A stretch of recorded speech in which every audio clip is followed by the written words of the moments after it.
as we keep beating the drum towards November 5th, it's important to continue to point out the craven, depraved America that MAGA, that Donald Trump and all of his followers want. And I want to play this clip for you from the architect of Trump's deportation plan on 60 Minutes.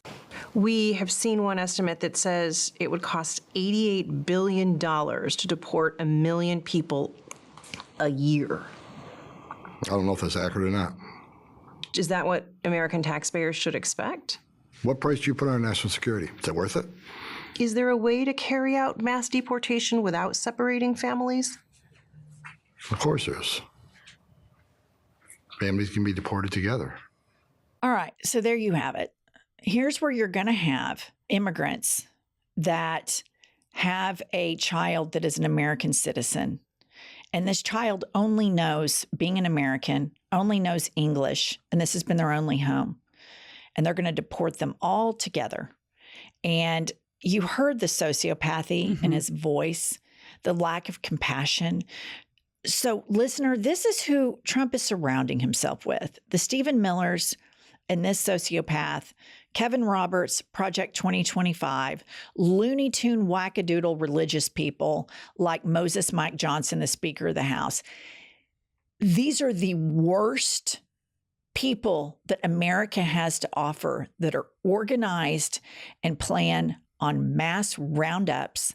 And I have to tell you, when they find out that it's $88 billion to deport them, I don't know that they're going to do that. Here's the thing. They have no plan. If they had had any sort of a plan, they would have looked at the numbers. But instead, he goes to, oh, well, what's your price of national security? What the fuck are you talking about? I think you're missing my point here. They're going to round them up, pumps, and concentrate them. Right. And then they're going to say, we don't want to spend all that money to return them. And we look back to the 1930s at what they did. They are mimicking everything that the Nazis did. You think they're just going to leave them indefinitely in these internment camps? You know what happened in World War II. Yeah.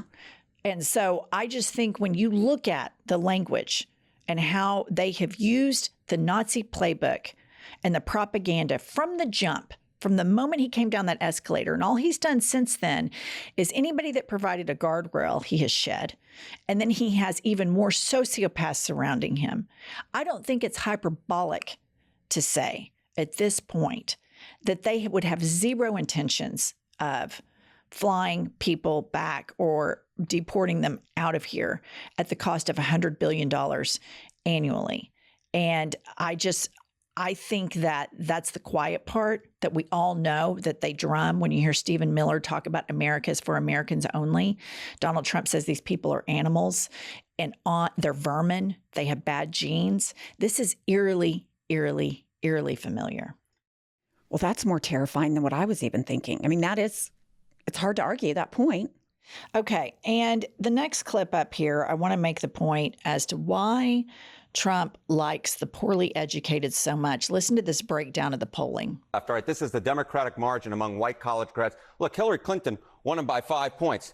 Then Joe Biden won him by 9. Look at this margin that Kamala Harris is pulling up in the polls right now among white college grads. It's an 18-point margin, double the margin that Joe Biden had just 4 years ago. I went back through the record books. This would be the largest win for a Democratic presidential candidate among white college grads in recorded history. That is all the way back since the early 1950s. You could probably go back even further. But the bottom line is that Kamala Harris, amongst this group, is doing ridiculously, ridiculously well, and is one of the main reasons that she has been able to counter Donald Trump's rising support among voters without a college degree.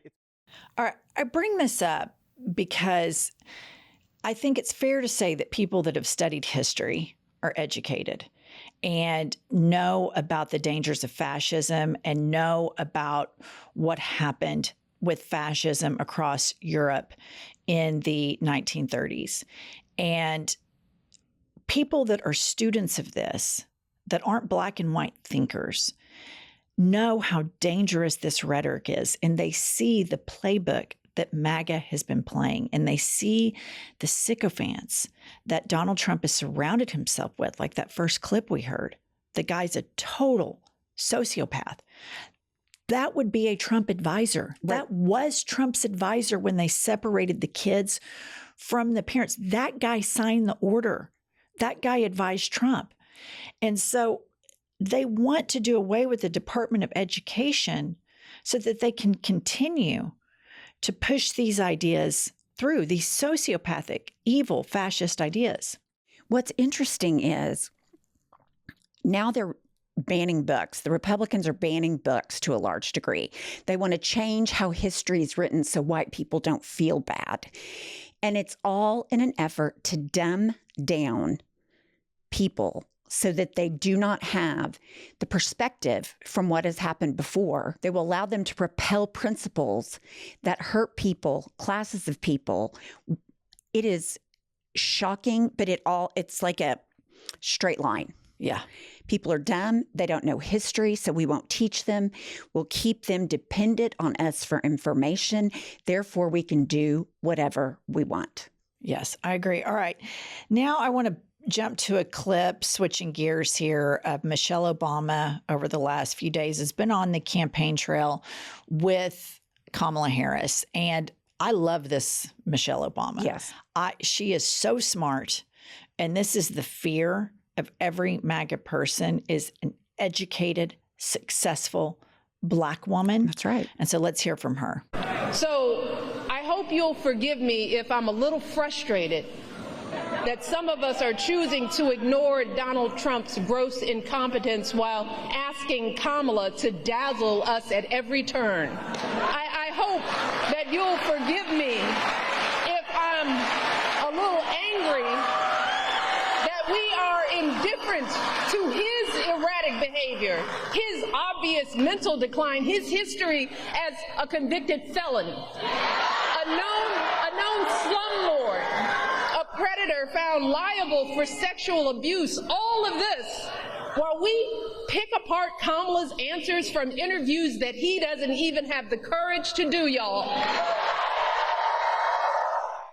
And this is so true. So true. Donald Trump and MAGA surround themselves in safe spaces all the time. Everything that they do, every accusation is a confession. Donald Trump can't go on MSNBC and do an interview. He doesn't want to go speak to a group of all Americans. He has literally been on tour since 2016 on this crazy, narcissistic, ego-feeding tour where everybody just cheers all of his crazy shit. And during his Nazi rally the other night, he was the most boring speaker out of all of them. Right.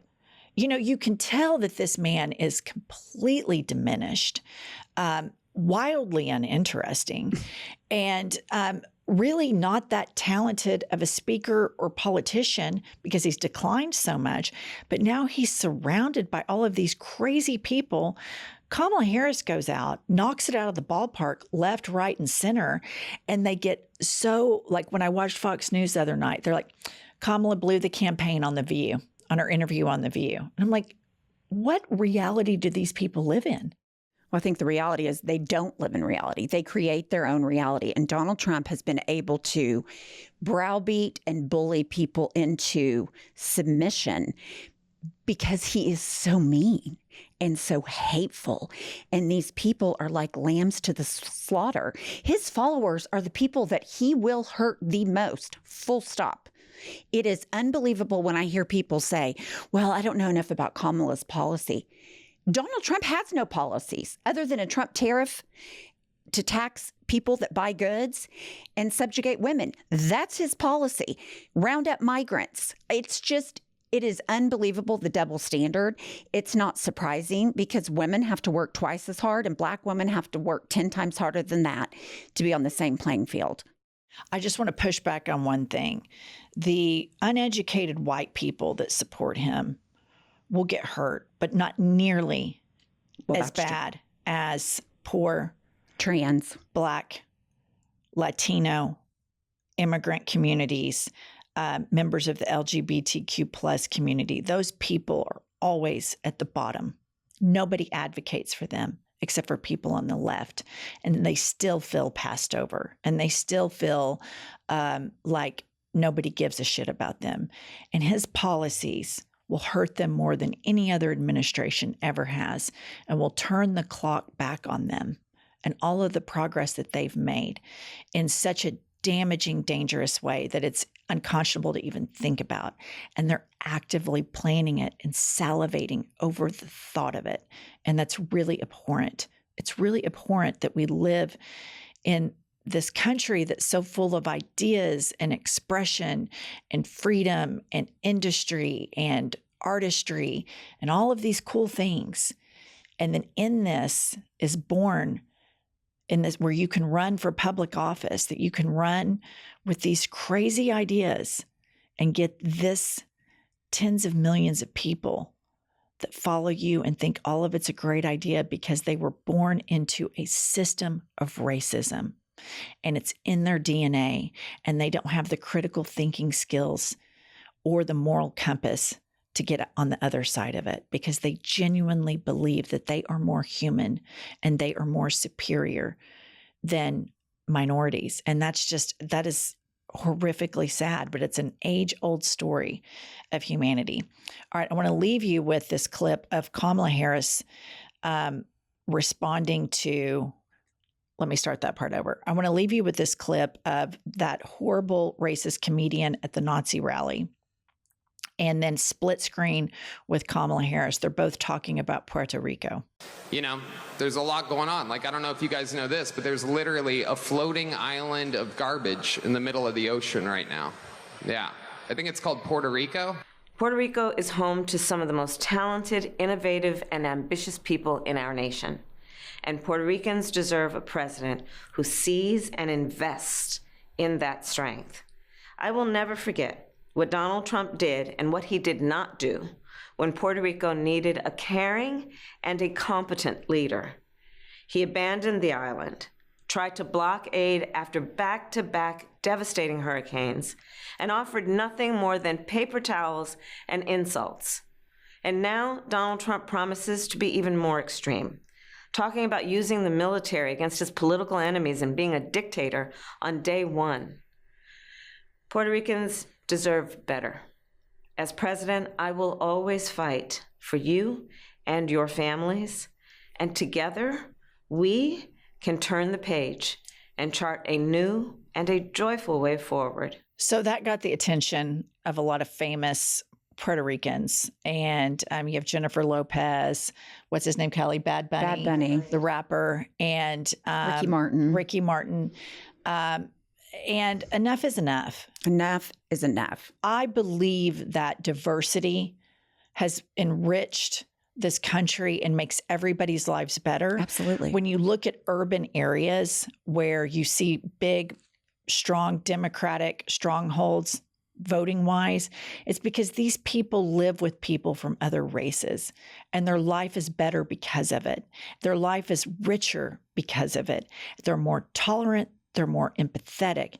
Then you get out into the suburbs, and then you've got these crazy white people that are scared to death of anybody that might have an accent or a different color skin of theirs, and are just deluded, uncritical thinkers. And then you get out to rural areas, and it gets even worse. Mm-hmm. And so these urban areas are the economic heartbeat of America. This is where the rural areas, the income is produced to support rural areas. And I just think as a country, we have a huge push to educate the bands outside of these cities as to how fabulous diversity is. It's really sad that they don't appreciate diversity, because I agree with you. Diversity is what makes everything better. And I look at this election and I think to myself, this is about us. Who are we? Are we going to be accepting and want equality? Or are we going to become a fascist, white supremacist, Christian nationalist nation? And I'm terrified to find out the answer, quite frankly. I think in many ways we have to state we have been a white supremacist country. And to not acknowledge that is painful to a lot of African American communities because they've been raised in this system where they are the last. And it's just since the 1960s that we've had the civil rights movement. Right. And so there is just still this reckoning with that. And until white people start acknowledging that America was built on the backs of slaves, white people got paid for that. They got that affirmative action. Black people did all the work, and they didn't get paid for that. And that went on for centuries. And the way white people, and you and I both know these people, speak about Black people in white-only groups is still very present today. And it is abhorrent, and it must be called out. And until white people are actively anti-racist at every turn, this fascism and this racism gets oxygen, and it grows and it grows and it grows and it grows. I agree. All right, we'll see you guys later. It's so